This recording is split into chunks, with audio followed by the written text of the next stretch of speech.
로컬 소식입니다. 캘리포니아주 노동위원회가 지난달 LA 다운타운 의류도매 시장, 이른바 자바 시장 등을 중심으로 대대적인 노동법 단속을 벌여 한인을 포함한 봉제 공장들이 대거 적발됐습니다. 적발에 걸린 봉제 공장과 계약업자들에게는 총 $37만 이상의 벌금이 부과됐습니다. 박현경 기자가 취재했습니다. 캘리포니아주 노동국이 한인업체들이 밀집한 LA 다운타운 자바 시장을 급습해 노동법 단속을 실시하면서 한인 등 봉제 공장과 계약업자들이 대거 적발됐습니다. 캘리포니아주 노동위원회는 지난달 LA 지역 18곳의 봉제 공장 등을 대상으로 단속을 벌인 결과 무려 14곳이 노동법을 위반한 것으로 드러났다고 밝혔습니다. 이 중에는 한인 봉제 공장도 포함됐으며 이들이 받은 총 벌금 액수만 $37만 2,135에 달했습니다.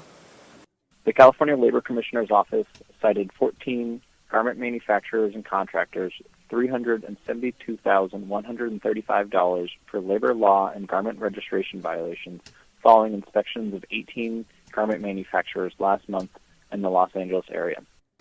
단속에서 적발된 14곳 중 7곳은 종업원 상해보험 워컴 규정을 위반해 총 $27만 5,835의 벌금을 부과받았습니다.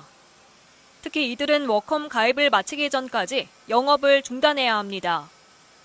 14 businesses were cited $34,300 for garment regulation violations, including failure to register as a garment manufacturer, display the garment registration, or maintain required records. 당국은 또 6곳에서 불법적으로 제조한 시가 $10만 3,000어치, 의류 5,725벌을 몰수했습니다. 캘리포니아주 노동위원회 줄리수 노동위원장은 우리는 지하경제에 빛을 비출 것이라면서 법을 따르지 않는 업체는 결국 책임을 물게 될 것이라고 강조했습니다. 노동당국은 앞으로 최저임금 위반에 대한 강력한 단속도 벌일 예정입니다. RKTV 뉴스 박현경입니다. 뱅크 오브 호비 추진했던 시애틀 지역 한인은행 유니뱅크 인수합병이 불발됐습니다. 뱅크 오브 호브의 지주사 홉뱅크옵은 오늘 공시를 통해 지난 1월 23일 체결했던 인수합병 계약이 오늘자로 종료됐다고 전했습니다. 인수합병 계약 당시 뱅크 오브 호브는 유니뱅크를 $4,880만, 주당 $9.50에 인수할 계획이었습니다. 매입 방식은 현금 지급이 아닌 주식 교환 거래 방식으로 뱅크 오브 호브 측은 비용 부담이 적다는 설명을 내놓은 바 있습니다. 당초 이번 인수합병의 마감 시점은 오는 23일로 일주일을 앞두고 더 이상 진행할 수 없다는 판단에 결국 포기한 것으로 풀이됩니다.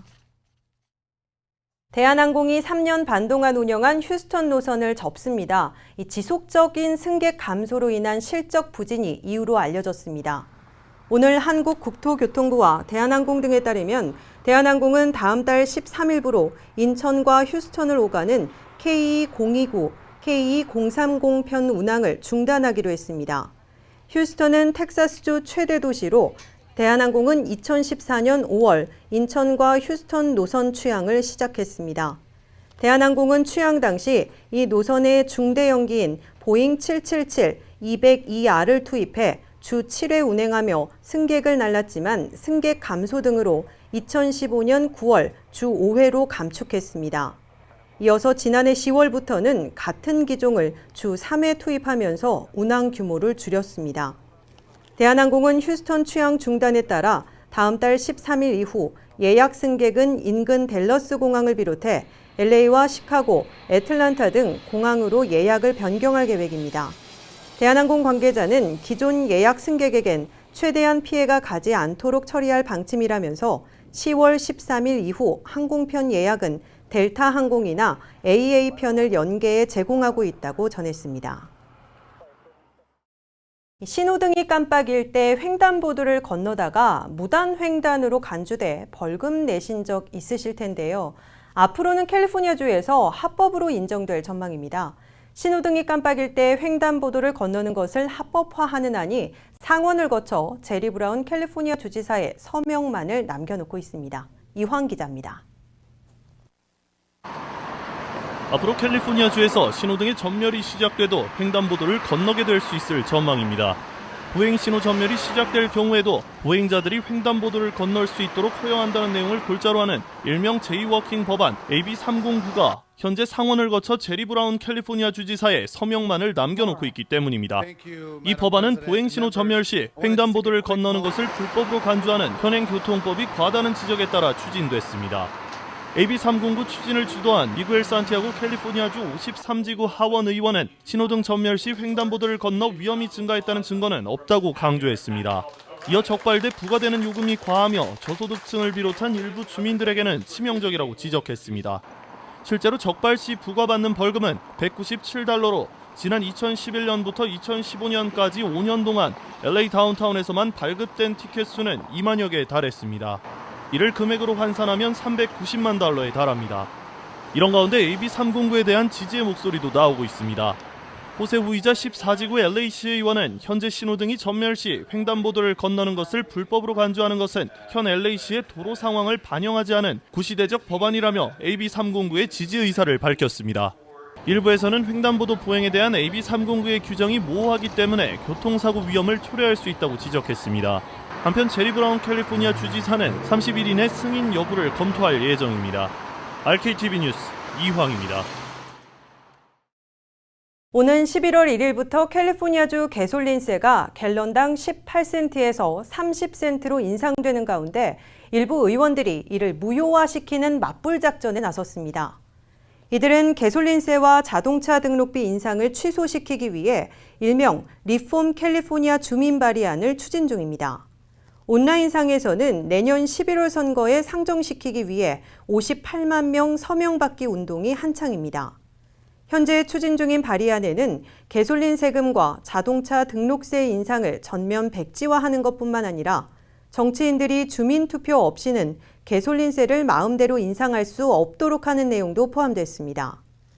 한편 제리 브라운 주지사 서명으로 11월부터 시행에 들어가는 가솔린세 12센트 인상을 통해 주정부는 교통시설 보수와 확충에 필요한 연간 52억 달러 수익을 거둘 수 있을 것으로 전망했습니다. 연방항공우주국 나사의 토성 탐사선 카시니오가 탐사 대장정을 마무리했습니다. 카시니오는 LA 시각으로 오늘 새벽 4시 58분쯤 교신이 완전히 끊겼습니다. 토성 대기권에 들어간 카시니오가 불타 없어짐으로써 모든 임무를 마무리하고 사라진 겁니다. 카시니오가 지구에서 발사된 것이 상당히 오래전인데 약 20년 전인 지난 1997년 10월 15일 발사됐습니다.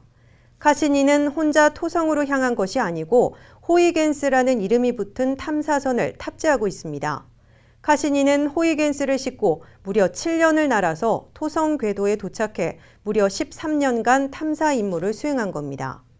2004년에 토성에 도착한 뒤 호이겐스는 카시니에서 분리돼 위성인 타이탄에 착륙해서 탐사 작업을 수행했고 모함인 카시니는 토성 궤도를 계속 돌면서 수집한 정보들을 지구에 보냈습니다.